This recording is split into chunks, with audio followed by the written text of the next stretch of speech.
বারবার চিমটি কেন মারেন? এটা কি সোহেল মির্জার বাড়ি? হ্যাঁ, তোমার বোন সারাদিন কতবার তোমার নাম নেয়। তুমি আসছো ভাই, আমি অনেক খুশি হয়েছি। তোমার বোন রে কেউ দেখতে আসা তো দূরের কথা, ফোন দিয়ে একটা খবরও নেয় না। আমি ঢাকা থেকে এই পর্যন্ত আসছি আমি শুধু আমার বোনের হাতে ডিম ভাজি দিয়ে ভাত খেতে। তুই তোর ভাইকে ডিম ভাজা দিয়ে ভাত দিবি না? দিমু তো।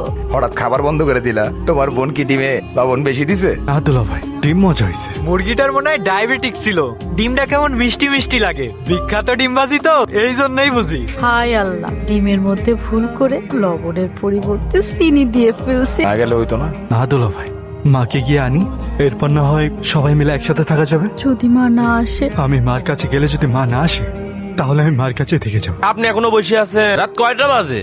আমি তো এখানে ঘুমের জন্য আসছিলাম, কিন্তু বৌমার আসছে কই? ঘুমানোর জন্য বিছনা আছে, বালিশ আছে, ফ্যান আছে, তারপরেও ঘুমাচ্ছে না। আপনার জন্য কি আবার এসি লাগাতে হবে?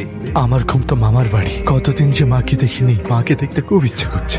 8 বছর ধরে মন্ডলে বাড়িতে কেউ ঢুকতে পারেনি। লোকের কথা আর কি বলবো, আমরা তো এক্সপার্ট, আমরাই ঢুকতে পারিনি। আর আপনি আবার আজকে আপনি যদি চান তাহলে একটা চেষ্টা করা যায়। এটা কিভাবে? শূন্য আপনি নাকি আপনার ভাইগনাক বাড়ি ঢুকতে দিছেন না। আমারে ঢুকতে দেন না সেটা নয় আলাদা কথা, কিন্তু ভাইগনাক তো ঢুকতে দিবেন। বড় বোনকে কেউ এইভাবে মারে? কেন? বড় বোনকে মারলে কি হয়?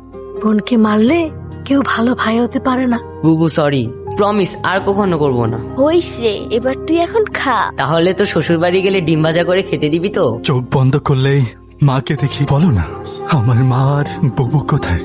আচ্ছা ভাই, আপনার পরিবারে আর কিনা কিনা আছে? সবাই তো আছে, কিন্তু কেউ কাছে নেই আর কি। মিথ্যা তো বলেন কে? কেউ থাকলে তো কল টল দিত, কেউ তো কল দিছে না। সবাইকে হারাই ফেলছে যে।